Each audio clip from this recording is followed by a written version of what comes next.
मुख्यमंत्री पे ये आरोप लगाया है कि जातिगत जनगणना को लेकर के उन्होंने लिखित कहा है कि जब बाबू था तो जाति जनगणना क्यों नहीं कर लिया? जब केंद्र में था सब, बीपी सिंह, देवगोरा, गुजराल, अब कौन जाति के हैं ये? सबसे ज्यादा यादव का दुश्मन तो इनके परिवार ने ही यादवों को बना दिया, प्रतिष्ठित किया। जो यादव विपक्ष और सभी जात की मजबूती के लिए खड़े होते थे और उसको जाति का दुश्मन बना दिया, एजुकेशन से दूर। इनको जाति से क्या लेना देना? जाति का मतलब एक ही परिवार नहीं ना होगा जी, लारा नहीं ना होगा। जाति का मतलब दलित, अत्यंत पिछड़ा, समाज में अगड़ा पिछड़ा सब ना।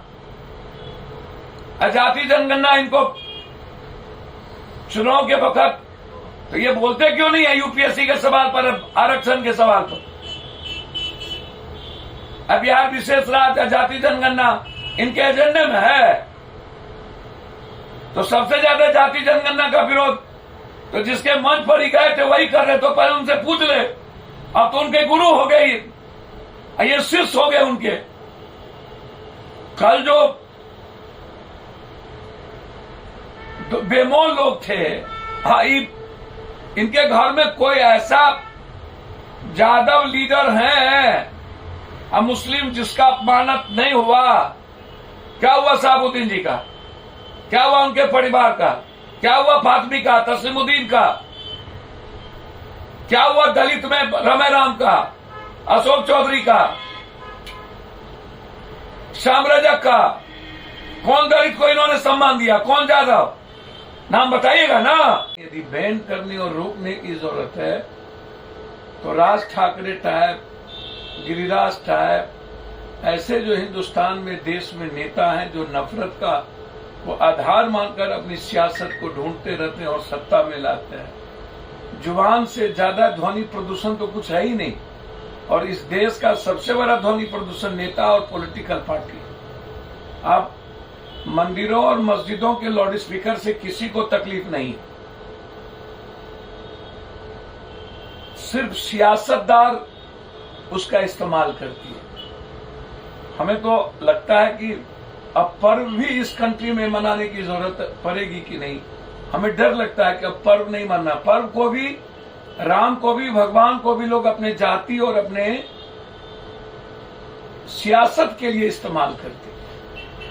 कभी राम प्रेम का आधार था, मर्यादा का आधार था, हम उसको नफरत का आधार बना दिए, लाठी गोली का आधार बना दिए। हम ये कभी आपने सुना था क्या?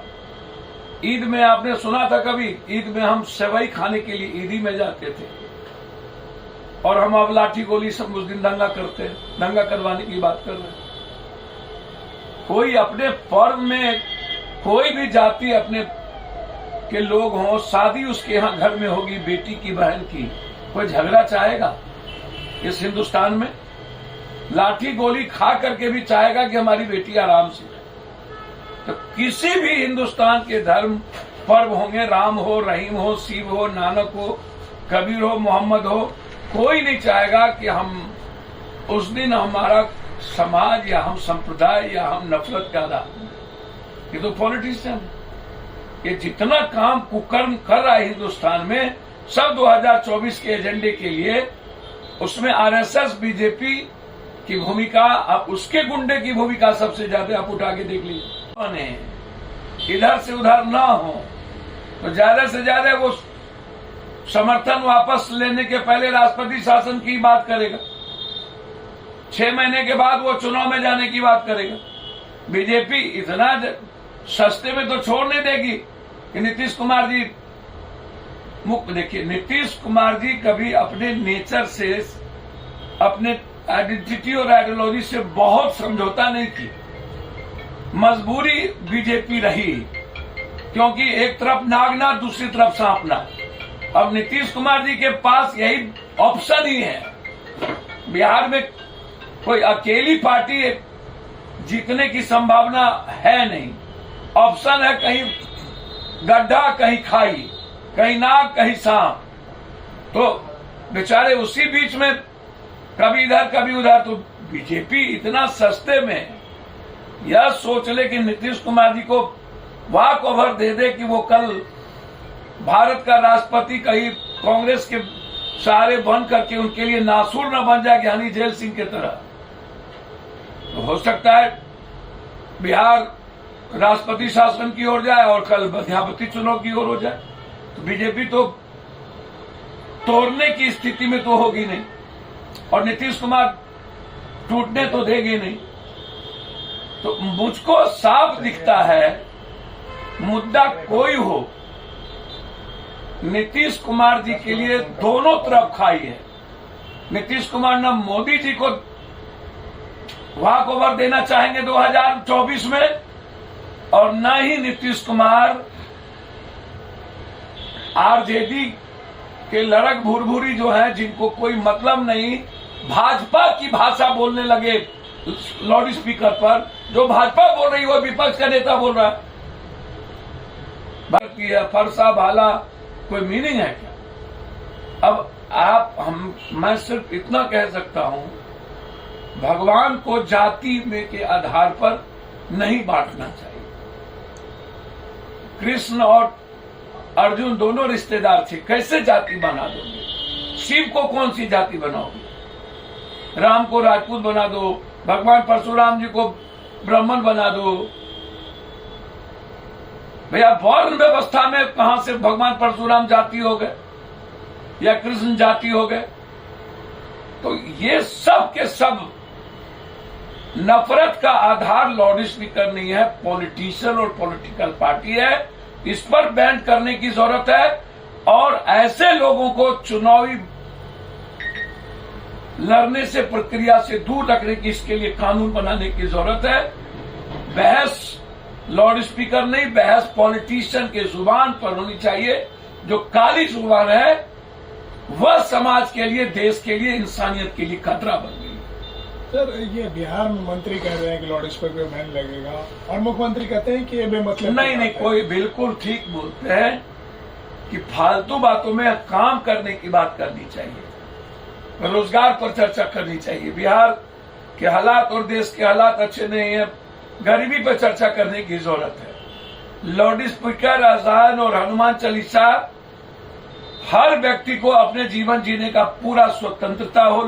भारत के लोकतंत्र में हम दूसरों की जिंदगी में दखल ना दें, इसके लिए पॉलिटिकल पार्टी और पॉलिटिशियन को ये बात समझ लेनी चाहिए। बिल्कुल सही कहा है और ये बात मैं मानता रहता हूं, किसी के भी जीने पर, आजादी पर कोई पाबंद नहीं लगनी चाहिए। बीजेपी क्या अगर प्रेशर बनाएगी इसको लेकर के तो क्या विवाद बढ़ेगा? सर, मुझे समझ में नहीं आता है बीजेपी क्या करेगी। ज्यादा से ज्यादा स्पीकर उसका, गवर्नर उसका, राष्ट्रपति उसका, पीएम उसका। कल सजानंद सरस्वती और जदुनंदन शर्मा जी की बात करिएगा ना, विद्यापति कवि की। हाय रे बाप, आप वैसे स्टॉलवर्ट ना की बात हम करेंगे। अब ब्रह्मर्षि समाज, जो ब्राह्मण समाज, जो समाज को रचनात्मक बात करने में भूमिहार, भूमि का तारनहार, लड़ने वाला। अब दो एक ही तरह के नेचर के लोगों का कल कौन लोग थे? कोई एक अच्छा लोग थे क्या? भले लोग वहां पर हॉल में एक भी प्रतिष्ठित पढ़े लिखे लोग, जितने उचक्का और टोरी टाइप के लोग थे, और वहां पर आए कौन? जो सबसे ज्यादा समाज में नफरत पैदा किया, गाली गलौज किया। दोनों की भूमिका आप देखिए ना। एक परिवार जो समाज को जोड़ने का काम नहीं, बांटने का काम किया, भूरा बाल तो क्या। और दूसरा जोड़ीदार वही जो गाली दिया अन्य समाज के अत्यंत पिछड़े, ओबीसी, गरीब को। ऐसे लोग जो दूसरों को गाली देकर के राजनीति में आते हो, ये दोनों की भूमिका तो सेम है ना। और दोनों वही लोग न थे भैया बना दो ना किसी ब्रह्मर्षि समाज के लोगों को मुख्यमंत्री या डिप्टी सीएम, क्या दिक्कत है भाई? या अध्यक्ष बना दो। बिहार में बहुत तेजी से ये हो रहा है कि लाउड स्पीकर और अजान को लेकर के क्या लगता है कि बिहार में उसका असर होगा? बिहार में देखिए, एक बात समझिए, मुद्दा लाउड स्पीकर और अजान और हनुमान चालीसा नहीं है। मुद्दा है कोयला कहाँ चला, बिजली 4 लाख मेगावाट उत्पादन क्यों नहीं हो रही है, 6 लाख चाहिए, 6.5 से सुपर ट्रेन क्यों बंद हो रही है, बिजली भाजपा शासित राज्यों में 9 घंटा 12 घंटा 18 घंटा गैप कहाँ रहती है। मुद्दा है कि जो रोजगार संकट में क्या है, आर्थिक संकट हो गई, बिजली संकट हो गई, आप महंगाई संकट हो गई, रोजगार संकट हो गया। ये संकट का देन कौन है? RSS, BJP, Modi. कौन है संकट के दिन? और उस संकट को बांटने के लिए आप नए नए एजेंडा तय करते हैं। कभी आप पिक्चर, तो कभी आप हनुमान चालीसा। पटना में हनुमान मंदिर पर जब लाउड स्पीकर बजता है तो अजान बंद हो जाता है, और अजान होती है तो लाउड स्पीकर बंद होता है। आप रिश्ते को देखिए ना, बिहार की जो संस्कृति है वो सनातनी है। मैं समझता हूं कि किसी भी कीमत पर कोई भी जाति, धर्म, मजहब के लोग, बहुसंख्यक लोग यहाँ नफरत का आधार नहीं है, प्रेम का आधार, सांप्रदायिकता का आधार नहीं है।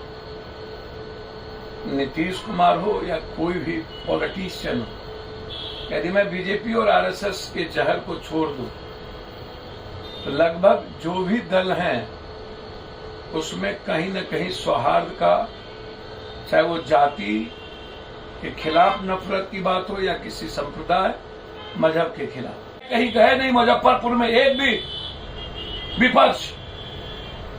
विपक्ष को इस्तेमाल करना है मुसलमान और दलित और गरीबों को, वो इस्तेमाल करने की चीज है। वो आप इतने समझो कि डराती है।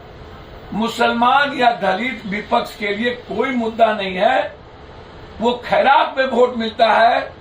इसीलिए रामनवमी के दिन की घटना देख लो, कुछ नहीं बोला विपक्ष, और लाउड स्पीकर पर भाजपा की भाषा बोला विपक्ष।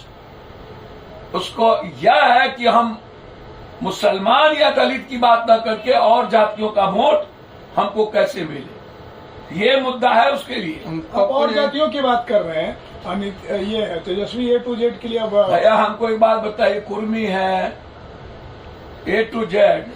परशुराम जयंती में उनके जाने को लेकर सियासी भैया मुझको सुनिए ना, एक बात बोल लूं। परशुराम, भगवान परशुराम जयंती कोई स्टॉलवर्ड दुनिया में भगवान कोई जाति नहीं ना मनाएगा हो। और भगवान परशुराम हो या कृष्ण पॉलिटिकल एजेंडा नहीं ना हो सकता। अपनी जमीन और अपनी दुकान, इन कई सारे जो समाज में तिरस्कृत है, लफुए लोग हैं, जो भागे लोग हैं, जिसका कोई औचित्य नहीं है।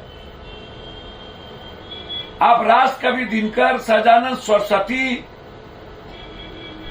हमारे पंडित जदुनंदन शर्मा, जिनके यहां गांधी, सुभाष चंद्र बोस, जिन्होंने मगध की आजादी की लड़ाई लड़ी, विनोबा, श्री बाबू, एक्को जादव को इन्होंने मान लिया है कि जादव का मतलब लारा, जादव का मतलब पहले, अभी जो इसके परिवार में जो लात जूता लाठी मारते हैं उनको न्याय दो ना। जाति जनगणना की बात करने वाला पहले उनसे पूछिए ना कि दलित, मुस्लिम और अत्यंत पिछड़ा को सबसे ज्यादा अपमानित करके भगाने वाला परिवार वो जाति जनगणना को आधार बनाएंगे।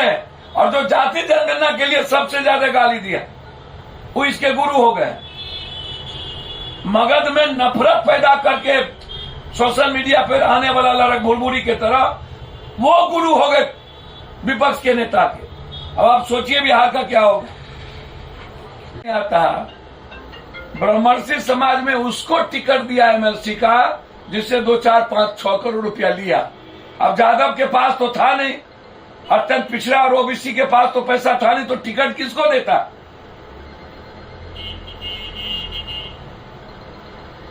इसीलिए ब्रह्मर्षि समाज राजनीतिक, सामाजिक, सांस्कृतिक और शैक्षणिक और आर्थिक रूप से मजबूत विचारधारे वाले लोग हैं। वो इन दो नवसिखुए राजनीति में अपरिपक्व और समाज में विद्वेष पैदा करने वाले दो व्यक्ति का जो कल मिलन था, यह समाज के लिए हास्यास्पद भी है और घातक भी है। एक मिनट